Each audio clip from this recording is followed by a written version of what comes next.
नमस्कार तस्बिन, म अरुण सुब्बा चुनावी चर्चा कार्यक्रम लिएर जनताका आवाजसित उपस्थित भइसकेको छु पनि आज हामीसित सदरवन दार्जिलिङ सदरवन समष्टिका उम्मेदवार विशाल सुब्बा हामीसित जोडिसक्नु भएको छ। यहाँलाई हाम्रो च्यानलमा स्वागत छ। नमस्कार। अहिले दार्जिलिङ पहाडमा पनि जिटिए चुनावलाई लिएर यहाँनिर अलिकति राजनीतिक गर्मी रहेको है। हजुर, यसमा तपाईँ पनि एउटा स्वतन्त्र उम्मेदवारको रूपमा यहाँनिर चुनावी मैदानमा गइराख्नु भएको छ। यो सदरवन समष्टिलाई लिएर तपाईँको मेन भिजन के चाहिँ लिएर तपाईँ यो चुनावी मैदानमा जाँदै हुनुहुन्छ? सिङताम बङ्गाइचौधुरा निवासी र म दार्जिलिङ सदरवन 8 समष्टि अन्तर्गत पर्ने गर्छु र मैले योपालि स्वतन्त्र उम्मेदवार भन्दा पनि एक्चुअली चाहिँ मलाई एउटा म साझा उम्मेदवारको एउटा है उपाधि लिएर आएको छु। किन भन्दाखेरि सिङताममा अहिलेसम्मको अब राजनीतिक परिप्रेक्ष्यलाई सबैले बुझिसक्यो र साथै सदरवन समष्टि सिङताम एउटा सदरवन समष्टिभित्र पर्ने चिया बगान हो र यो सदरवन समष्टिमा सिङताम चिया बगान, ह्याप्पी भ्याली र साथै 3वटा 27, 28, 29 3वटा वार्डहरू पर्ने गर्छन् र आजसम्मको राजनीतिक परिप्रेक्ष्यलाई निहालेर हेर्दाखेरि सबैभन्दा ठुलो कुरो नेताहरूको एउटा के हुन्छ भन्दाखेरि चाहिँ इन्टेन्सन। नेतालाई चाहिँ कसरी चिनिन्छ भन्दाखेरि एउटा इन्टेन्सन र बेसिक फन्डामेन्टल्स जति पनि अब इस्युजहरू हुन्छ लाइक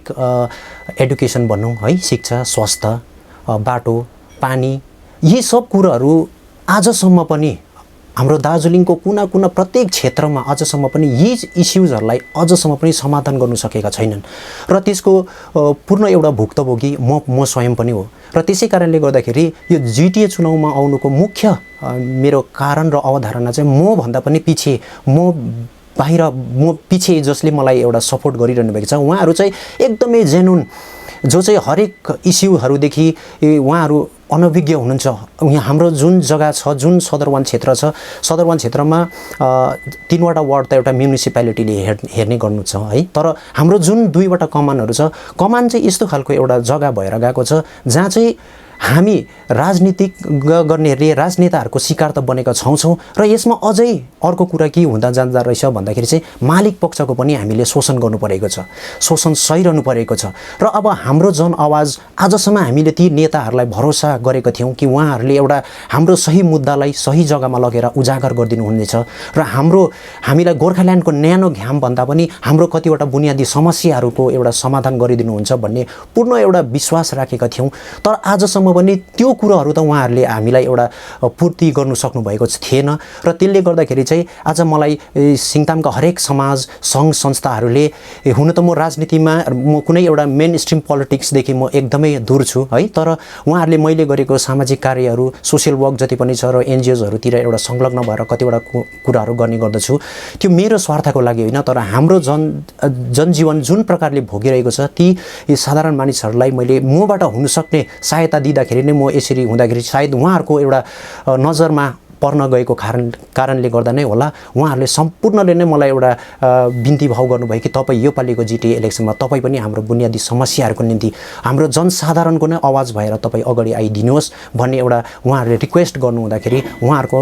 यो निमन्त्रणालाई मैले स्वीकार गरेर म यस जिटिए इलेक्सनमा सहभागिता जनाउँदैछु। अच्छा, यो जुन चाहिँ सदरवन समष्टिबाट तपाईँले यो चुनावी मैदानमा गइराख्नु भएको छ है, यो सदरवन समष्टि ओभरअल सदरवन समष्टिलाई हेर्नु पर्दाखेरि यसको मेन यो समस्या कुनलाई चाहिँ लिएर तपाईँ भोलिको दिनमा सभासद भएर जिटिए चुनावमा विजय भएर गएको खण्डमा पछिल्लो समयका जिटिए सभासदहरूले यो कार्य गर्नु सक्थ्यो र अहिलेसम्म गर्दिएन है, यसलाई चाहिँ म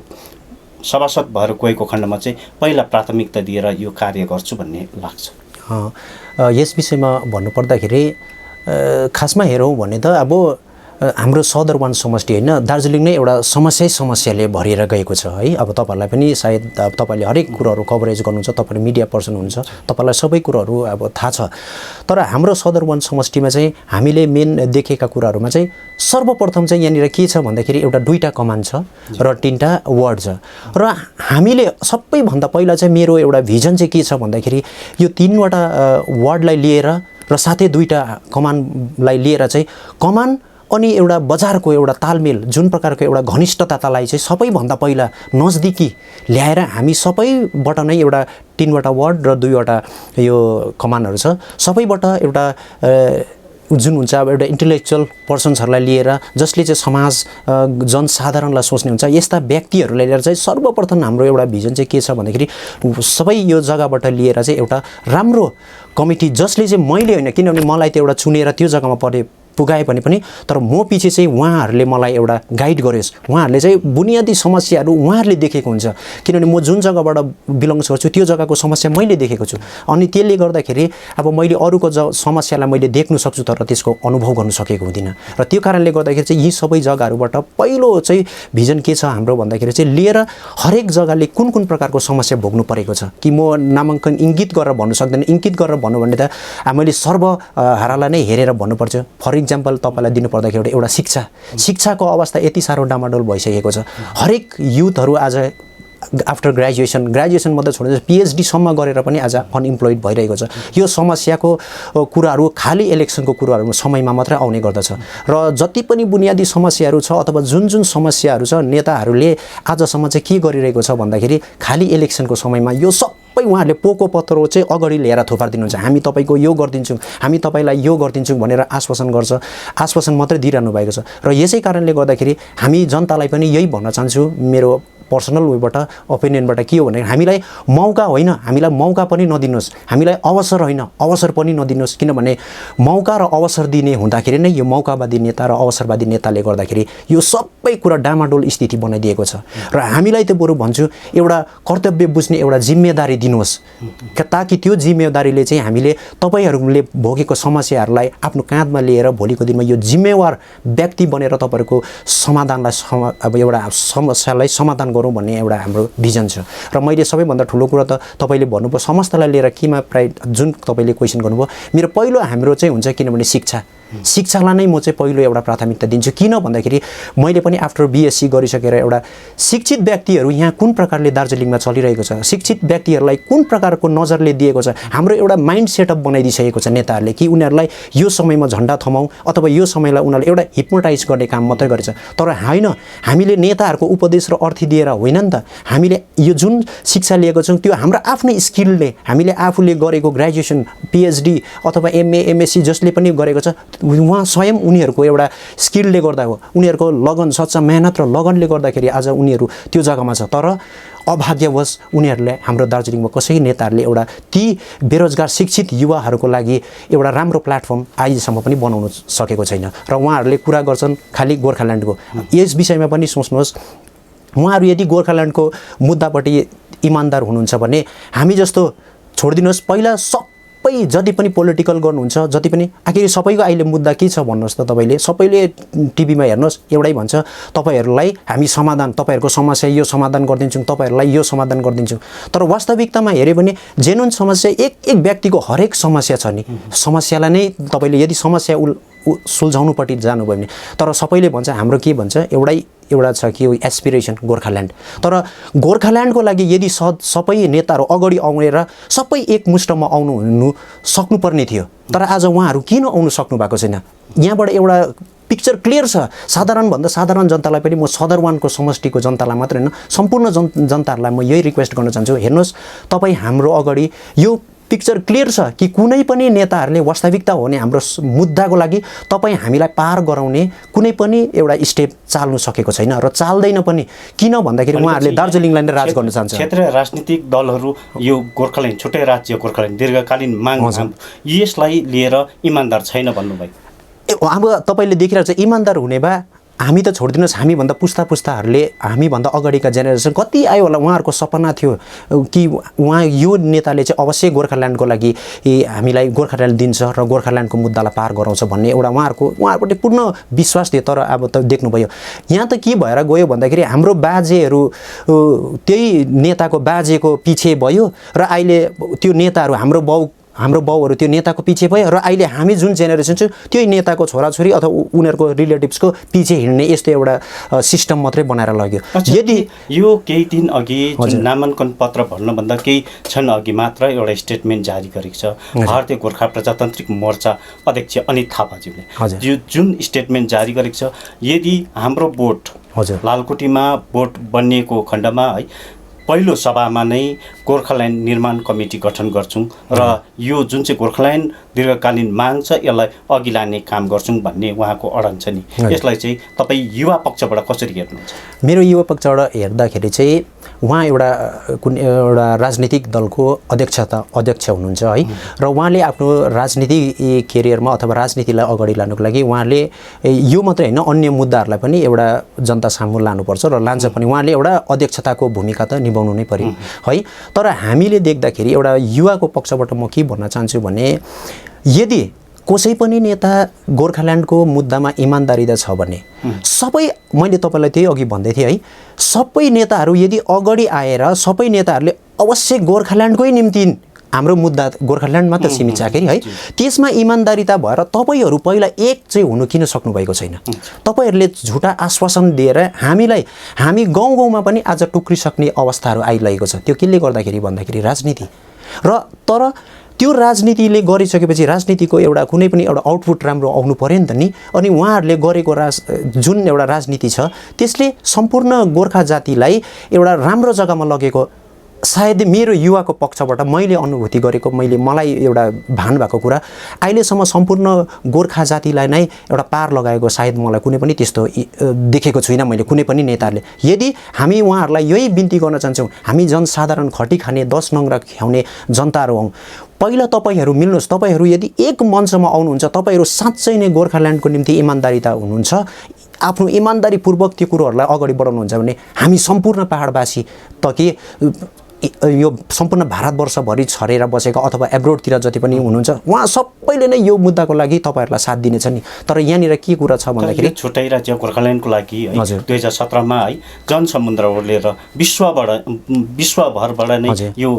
गोर्खाल्यान्ड छुट्टै राज्य गोर्खाल्यान्ड लागि टेवा पुऱ्याएको, तर यहाँनिर अहिलेसम्म पनि यो गोर्खाल्यान्डलाई अगाडि लानु सकेको छैन। के लाग्छ तपाईँले भन्दै हुनुहुन्छ एउटा मञ्चमा आउने, के यहाँका क्षेत्रीय राजनीतिक दलहरू यो छुट्टै राज्य गोर्खाल्यान्ड मुद्दालाई लिएर एउटै मञ्चमा अघि आउन सक्छन् होला? मैले तपाईँलाई भन्दै थिएँ है, तपाईँले राम्रो प्रश्न गर्नुभयो। मेरो पनि उहाँहरूलाई अपिल यही छ, हामी जनसाधारणको किन भन्दाखेरि 17को कुरा गर्नुभयो है, एउटा मञ्चमा आउन नसकेको कारण चाहिँ के जस्तो लाग्छ? मलाई चाहिँ लाग्छ त्यो एउटा मञ्चमा आउनु नसकेको कारण चाहिँ हामी गोर्खा जाति हो है, हामी एउटा इमोसनली पनि भयङ्कर बहाउ एउटा इमोसनमा पनि जाइहाल्छौँ। तर सबैभन्दा ठुलो कुरा हामी फेरि अहङ्कारमा पनि एउटा अहिले चाहिँ त्यो एउटा स्थिति पैदा भएको छ। यहाँ कसै नेता अर्को नेताको कुरालाई यहाँनिर यस्तो खालको भइसकेको छ कि राम्रै मुद्दालाई पनि तपाईँले तोडमोड गरेर जनता सामु यसको जुन प्रकारको प्रेजेन्टेसन छ अर्कै बनाइदिन्छ। हेर्नुहोस्, तपाईँ एउटा मिडिया कर्मी हुनुहुन्छ है, तपाईँहरू एउटा देशको एउटा गणतन्त्रको चौथो स्तम्भ हुनुहुन्छ, तपाईँहरूले देख्नु भएको छ नि त यो बुनियादी हरेक जग्गामा है नेताहरूलाई अहिले कुन चाहिँ दृष्टिकोणले हेर्नु थालेको छ। तर उहाँहरूले बनाएको चरित्रले गर्दाखेरि नै आज हामी नेतालाई त हामीले त्यो दृष्टिकोणले हेर्छौँ, तर नेताहरूले बनाएको चरित्रले गर्दाखेरि आज सम्पूर्ण गोर्खा जातिको पनि एउटा इमेज बनेर गएको छ कि यो गोर्खा जाति चाहिँ यो प्रकारको भएको छ भनेर। र हाम्रोमा मेलमिलाप जनतामा मेलमिलाप छैन भन्नु पटक्कै म चाहिँ यो कुरालाई एक्सेप्ट गर्दिनँ। किनभनेखेरि जनताले हरेक स्थितिमा हरेक साथमा हेर्नुहोस्, कुनै पनि आन्दोलन हुन्छ, कुनै पनि एजिटेसन हुन्छ, अगाडि गोली थाप्ने अथवा अगाडि आफ्नो सम्पूर्ण सहस्र परित्याग गरेर अगाडि आउने को हुन्छ भन्नुहोस् त? त्यही जनसाधारण। उहाँलाई केहीसँग मतलब छैन, किनभने उनीहरूलाई एउटै कुरा हालिदिएको छ अथवा उनीहरूले सोचेको छ, कसैले हालिदिएको भने त्यो त हाम्रो ढुकढुकीमा छ गोर्खाल्यान्ड। तर मैले भन्नु चाहेको उहाँहरू जति पनि पोलिटिकल लिडर्सहरू छ, जतिले पनि पार्टी खोल्नु भएको छ, यहाँनिर पार्टी त के दार्जिलिङमा तपाईँले 100वटै पार्टी खोल्नुहोस्, 1000वटै पार्टी खोल्नुहोस्, तर तपाईँहरूको जबसम्म सोच एक मञ्चमा आएर आउँदैन तबसम्म हामीले जनसाधारणले तपाईँहरूमाथि आजकल त विश्वास गर्नुपर्ने एउटा हामीलाई त त्यो भ्रम जस्तो भइसकेको छ। त्यही कारणले गर्दाखेरि मलाई चाहिँ त्यस्तो लाग्छ है कि तपाईँहरू सम्पूर्ण राजनेताहरू जति पनि हुनुहुन्छ तपाईँहरू सबै एक मञ्चमा, आखिर तपाईँले कसको लागि गर्नुहुँदैछ? हामी गोर्खे जातिको लागि, हाम्रै लागि त गर्नुहुँदैछ भनेपछि तपाईँहरू किन फेरि फुटेर चाहिँ आफ्नो मुद्दा र आफ्नो विषयलाई मात्रै प्राथमिकता दिएर अगाडि बढ्नुहुँदैछ? र अनि एउटा कुरा के छ भन्दाखेरि तपाईँहरूलाई मुद्दा विषय र समस्या चाहिँ किन चाहिँ यो जब चुनाव आउँछ त्यति बेला मात्रै तपाईँहरूलाई देखा पर्छ र म चाहिँ उहाँलाई यो कुरा प्रश्न पनि गर्न चाहन्छु। हजुर सुन्नुहोस् न, यो पाहाडमा अहिले भने प्रजातान्त्रिक मोर्चा अनि एउटा हाम्रो पार्टी, दुई पार्टीमा अलिकति होडबाजी देखा परिरहेको छ। झन्डाको भनौँ या कुनै पनि चहल पहलमा यहाँनिर दुईवटा दलमा अलिकति होडबाजी देखा परिरहेको छ। र हाम्रो पार्टीको कुरा गर्नुपर्दाखेरि यो एउटा स्लोगन पनि बनाएको छ उहाँहरूले है, लालकोटीमा जनताको राज र पाहाडमा परिवर्तन ल्याउनुपर्छ, पाहाडमा परिवर्तन छाउँछ भन्ने उहाँहरूको यो मनसाई छ। के लाग्छ तपाईँलाई? होइन,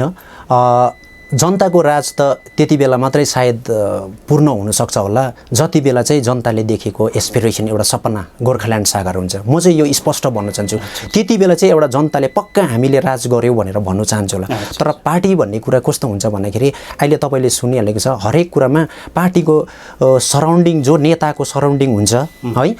सराउन्डिङ हुन्छ अथवा नेताको एकदम भक्त भएर झन्डा पक्रिन्छ, राज त उनीहरूकै आउँछ। यो मैले तपाईँलाई म यो स्पष्ट कुरा गर्न चाहन्छु। किन भन्दाखेरि सबै जनताले लालकोठीमा राज कसरी गर्न सक्छ? किन भन्दाखेरि त्यो लालकोठीबाट चलाउने सबै एउटा एक्जिक्युटिभ मेम्बर बडिजहरू बनाएर उहाँहरूले चलाउनुहुन्छ। तर त्यति बेला एउटा यही सन्दर्भमा तपाईँलाई अलिकति उयो भन्न चाहन्छु, त्यस्तै हो भने जनताको राज ल्याउनु अथवा सबै कसैले पनि जनताले अब राज गर्छ, सबैको स्लोगन त्यही छ, जनताले नै अब तपाईँहरूले अगाडि आएर तपाईँहरूले नै यो समस्याको समाधान गर्नुपर्छ, तपाईँहरूले नै राज गर्नुपर्छ भन्ने हाम्रो पार्टीको होइन, सबैको सोच यही छ नि। तर म एउटा कुरा अचम्मित के लाग्छ भन्दाखेरि ठिकै छ, तर यहाँ कस्तो हुँदो रहेछ भन्दाखेरि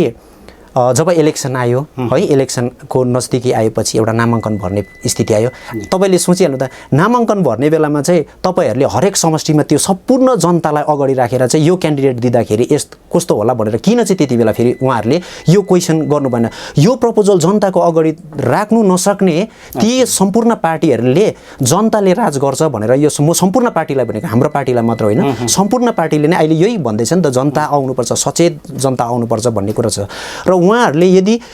यो नामाङ्कन भर्ने बेलामा पनि हेर्नुहोस्, अहिले समष्टिमा किन एउटा ज्यादा एउटा क्यान्डिडेट्सहरू आउँदैछ हरेक समष्टिमा भन्दाखेरि एउटा ज्वलन्त उदाहरण त यो पनि त छ नि त। यदि पार्टीले राम्रो सोच र राम्रो विचारले कुनै पनि पार्टीले गरेको भए र त्यो क्षेत्रलाई लिएर, त्यो क्षेत्रको बुनियादी समस्या, त्यो क्षेत्रमा को व्यक्ति सही छ, पार्टी गरोस् या नगरोस्, यदि त्यस्ता व्यक्तिहरूलाई चुनेर अगाडि ल्याएको भए सायद यत्रो नामाङ्कन भर्ने स्थिति सायदै मलाई लाग्छ होइन। 318 थियो र अब आदिले विथड्र गरेकोदेखि अब 200 हजुर त्यति क्यान्डिडेट्सहरू सायदै हुन्थेन। 45वटा एउटा समष्टिको लागि त्यत्रो क्यान्डिडेटहरू आउनु सायदै बाध्य हुन्थेन होला। तर यहीँबाट एउटा कुरा स्पष्ट छ, हेर्नुहोस्, हामीलाई एउटा आश्वासन र एउटा हाम्रो आँखाको अगाडि एउटा पर्दा लाउने कुराहरू मात्रै वास्तविकतामा हुँदो रहेछ। तर वास्तवमा भने अहिले लालकोठीमा जनताको राज भन्ने जुन स्लोगन लागिरहेछ, तपाईँको भनाइअनुसार यहाँनिर क्याडरको राज मात्रै लास्टमा गएर हेर्नुहोस्, मैले त्यही भन्नु चाहेको, क्याडर पनि योपालि चाहिँ मैले त्यही कारणले गर्दाखेरि म सम्पूर्ण जनसाधारणलाई एउटा अपिल गर्न चाहन्छु, तपाईँहरूले पनि एउटा छातीमा हात राखेर सोचिदिनुहोस्। यसपालि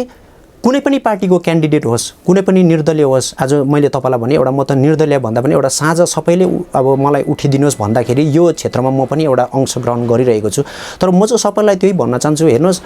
तपाईँहरूले सोचेर सम्झेर एउटा राम्रो व्यक्तिलाई चाहिँ त्यहाँनिर पठाउनुहोस्। बरु त्यति बेला तपाईँहरूले एउटा आफ्नो एउटा भोटको अब अहमियत पनि त्यति बेला बुझ्नुहुन्छ र तपाईँले पनि सन्तुष्टि आफूलाई भान गर्नुहुन्छ कि मैले यस्तो व्यक्तिलाई भोट हालेर चाहिँ त्यहाँ पुऱ्याएकोले कारणले गर्दाखेरि चाहिँ, किन भन्दाखेरि तपाईँलाई थाहा छ एउटा यो जिटिए भन्ने एउटा क्षेत्रीय समस्याहरूलाई समाधान गर्नुको लागि एउटा उयो मात्रै त हो, व्यवस्था हो, तपाईँलाई पनि थाहा छ है। र त्यसले गर्दाखेरि आज 45वटा समष्टिमा यदि राम्रोसँगले व्यवस्थित प्रकारले समस्याको समाधानहरू भएको भए सायदै आज कुनै यत्रो बिघ्न पार्टीहरू खोलिने सायदै मलाई लाग्छ आवश्यक थिएन पनि होला। किनभने जनआकाङ्क्षा र जनहितको लागि यदि नेताहरू इमान्दारी भएर अगाडि आएपछि उसले 5 वर्ष होइन नि, 5, 10, 15, 25 वर्षसम्म पनि उसलाई नै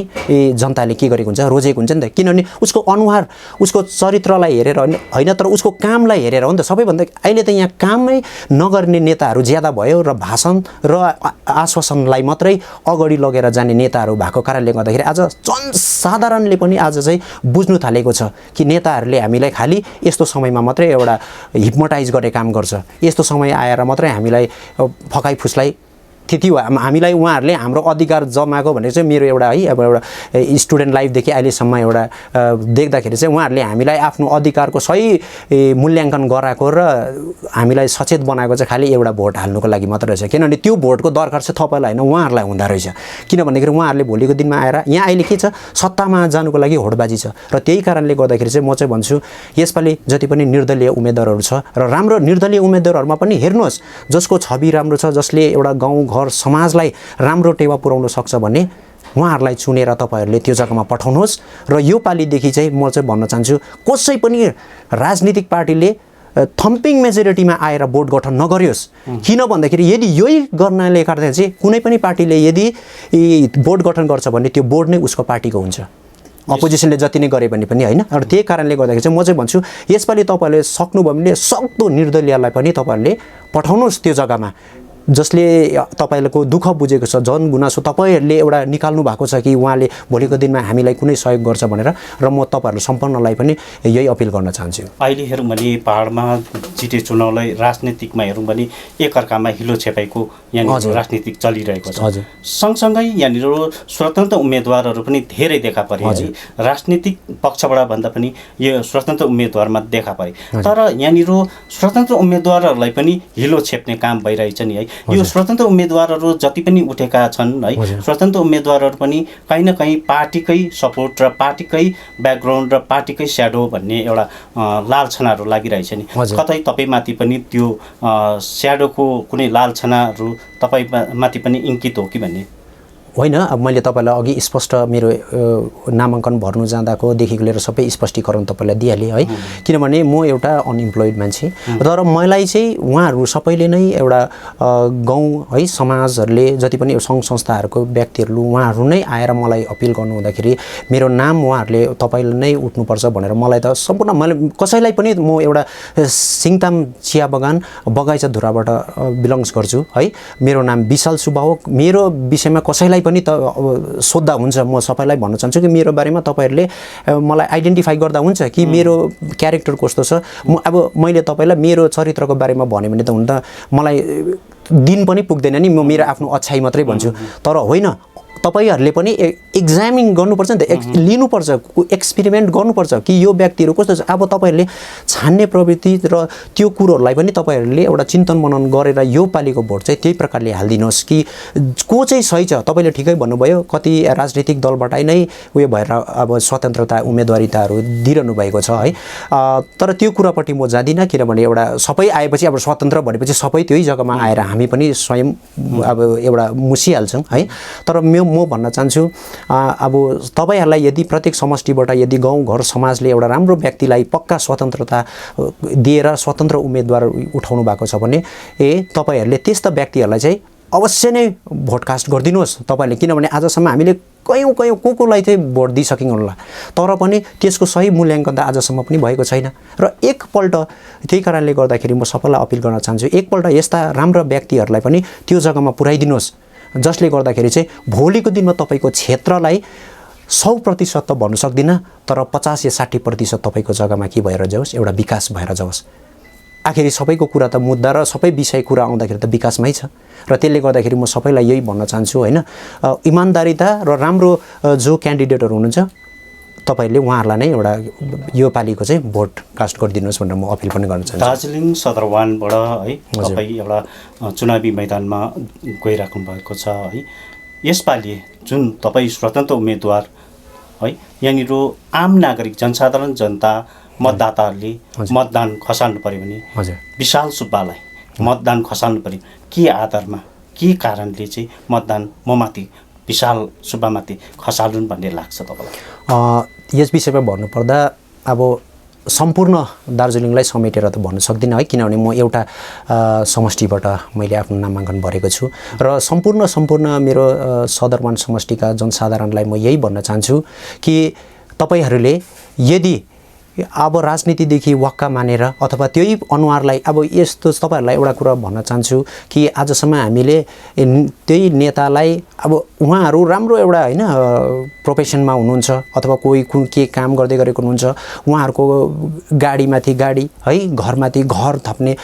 यस्ता व्यक्तिहरूलाई फेरि अगाडि लिएर हामीले भोट कास्ट गरेर अझै उहाँहरूलाई त्यो लेभलदेखि पनि अझै माथि पुर्याउन चाहिरहेका छौँ। तर यो पालिको भोट चाहिँ हामी जस्तो एउटा जनसाधारण, तपाईँहरूकै एउटा जनसाधारणको भिडबाट निक्लेको एउटा साधारण व्यक्ति हुँ म है। र मलाई एउटा जिम्मेदारी तपाईँहरूले दिएर भोलिको दिनमा उहाँलाई हामीले यस्तो कुरा आज भोट हाल्यो भने चाहिँ उहाँसँग हामी डाइरेक्ट कनेक्ट गरेर डाइरेक्ट बात गरेर उहाँलाई भन्ने एउटा क्षमता राख्छौँ र यस्तो व्यक्ति रहेछ भनेर तपाईँहरूले एउटा चिन्हित गरेर मलाई होइन हाम्रो सदरवन समष्टिको समस्याहरू भोलिको दिनमा अवश्य सुल्झाउने छ र एकपल्ट उहाँलाई मौका अथवा अवसर होइन तर एकपल्ट उहाँलाई जिम्मेवारी दिइहेरौँ भनेर यो सोच राखेर चाहिँ तपाईँहरूले मलाई यी भोट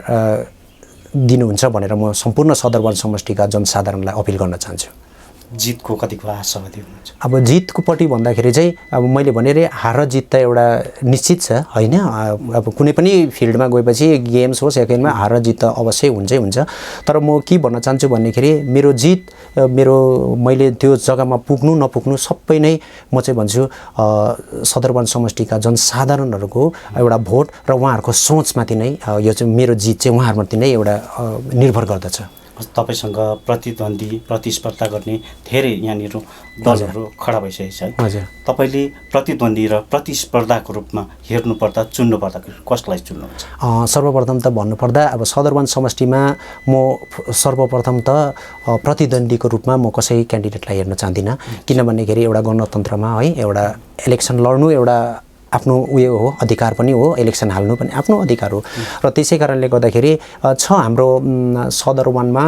जम्मा टोटल 9 जना क्यान्डिडेटहरू छ र उहाँहरूलाई बरु एउटा प्रतिद्वन्दीको रूपमा होइन तर उहाँहरूले पनि एउटा जमर्को कसेर है कोही आफ्नै एउटा इच्छाले आउनुभयो, कसैलाई एउटा पार्टीले टिकट दिनुभयो है। जसरी मलाई एउटा गाउँघर समाजले एउटा त्यो जग्गामा पुर्याउनु भयो, तपाईँ पनि क्यान्डिडेट हुनुहुन्छ होइदिनुहोस् भनेर पुर्याउनु भयो। र सबैलाई यही भन्न चाहन्छु उहाँहरू मेरो प्रतिस्पर्धा पनि गर्न र उहाँहरू मेरो प्रतिद्वन्दी पनि होइन। तर सदरवनबाट कसै पनि भोलिको दिनमा एकजना सभासद एउटा जनताको मतले गर्दै हुन्छ है। र जनसाधारणले एउटा राम्रो मत खसालेर कसैलाई पनि सभासद बनाउनुहुन्छ भने म यी 9 जना क्यान्डिडेट म लगायत 9 जना क्यान्डिडेटलाई बरु म यो भन्न चाहन्छु कि आजसम्म नभएको जुन प्रकारले हामी शोषित भएर बसेका छौँ सदरवनमा, तपाईँहरूले यो पालि चाहिँ जो पनि सभासद हुन्छ एकदमै निष्पक्ष निष्कपट भएर काम सेवा पुर्याइदिनुहोस्। किनभने नेता त्यसलाई मानिन्छ जसले चाहिँ जनहितको लागि र काम गरिदिन्छ र जनहितको लागि तपाईँहरू एकदम स्वतन्त्र हिसाबले कसैको दबाउमा नआएर र त्यहाँको दुःख सुखलाई बुझेर तपाईँहरूले आउँदो दिनहरू काम गरिदिनुहुन्छ भनेर म बरु सम्पूर्ण उम्मेदवारहरूलाई एउटा यो रिक्वेस्ट पनि गर्न चाहन्छु। आम नागरिकहरूमा एउटा चर्चा चलिरहेको छ है, यसपालि जिटिए चुनावमा भने या पार्टीका क्याडरहरूभन्दा अधिक मात्रामा यहाँनिर स्वतन्त्र उम्मेदवारहरू देखा परे। यहाँनिर सभासदको लालचमा, निलो बत्तीको लालचमा धेरै लालकोटीको चौकीमा है यहाँनिर राल काटेर धेरैले नामाङ्कन पत्र भरे भन्ने चर्चामा छ नि, यसलाई कसरी हेर्नुहुन्छ? यसलाई अब मेरो पक्षबाट हेर्दाखेरि चाहिँ वास्तविकतामा हो भने आजसम्म के हुन्थ्यो भन्दाखेरि जति पनि नेताहरू हुन्थ्यो है राजनेताले उहाँहरूको इच्छा अनुसार उहाँहरूले व्यक्ति चुज गर्यो, उहाँहरू कुन चाहिँ इलेक्सनमा गयो, उहाँहरूलाई एउटा सजिलो थियो, स्ट्रक्चर एउटा जुन थियो यो एकदमै सजिलो थियो। उहाँहरूले माथि बसेर नै इङ्गित गर्नु सक्थ्यो नि यो जग्गाबाट यो यहाँनिर यस्तो प्रकारको राजनीतिक माहौल छ भन्ने एउटा उहाँहरूलाई स्पष्ट भिजन त्यो क्लियर थियो, डिस्टिङ्क्ट थियो उहाँहरूको लागि है। तर आज यो इलेक्सनमा चाहिँ के भएको छ भन्दाखेरि चाहिँ अब आज म जस्तो साधारण व्यक्ति पनि त्यो जिटिए इलेक्सनमा खडा हुनु भन्नुको मतलब अब जनताको सोच, जनताले लिनुपर्ने निर्णय चाहिँ धेरै अब चाहिँ उहाँहरू पनि सचेत भइसकेको छ। यहाँनिर भन्छ नि है फेसबुक अब सोसियल मिडियातिर भन्छ एउटा साधारण जनतालाई नै लास्टमा दोषाउने गर्छ, जनताको पनि दोष छ, जनता मासु भातमा बिक्यो होइन नि। वास्तविकतामा तपाईँले सोच्नुभयो भने यो मासु भात दिने को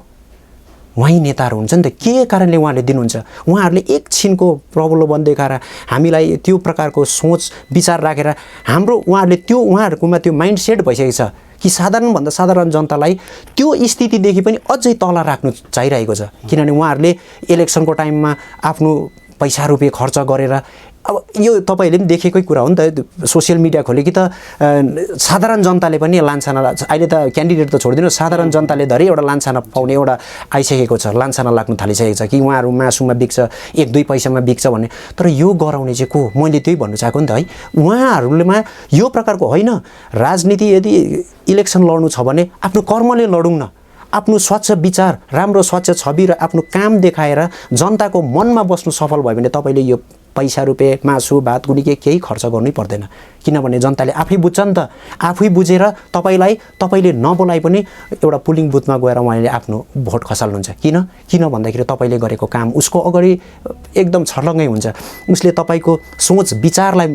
मन पराएको हुन्छ। त्यो कारणले गर्दाखेरि उहाँहरू स्वयं आएर हालिदिन्छ नि। तर आज यहाँ के भएको छ, नेताहरूलाई पनि कन्फिडेन्स छैन, नभए किनभने उहाँहरूले गरेको राजनीतिमा उहाँहरू त कन्फिडेन्स हुनुपर्ने नि त। 100मा 100% म यो जग्गामा जित्छु, तर पनि उहाँहरू गर्नु सक्दैन। तर पनि अझै यहाँनिर हरेक कुराको चलखेला हुन्छ है, म त्यो सबै कुरा भन्न सक्दिनँ। यो हुन्छ, किन हुन्छ भन्दाखेरि उहाँहरूलाई थाहा छ, किनभने उहाँहरूले चाहिँ के गर्नु चाहेको भन्दाखेरि हामीले साँच्चै नै राजनीतिको यत्रो केरियर आजसम्म पनि हामीले जनताको हितको लागि चाहिँ पक्का काम गरेको छौँ न भनेर जब उहाँहरूले स्वयं एक्लो बसेर जब ऐना हेर्नुहुन्छ त्यति बेला चाहिँ उहाँहरूले रियल उहाँ देख्नुहुन्छ नि त। उहाँले मिडिया अगाडि देखाएको उहाँ कदाचित हुँदैन। जनतालाई पनि यही म भन्न चाहन्छु, तपाईँहरू भ्रममा नबस्नुहोस्। उहाँहरूले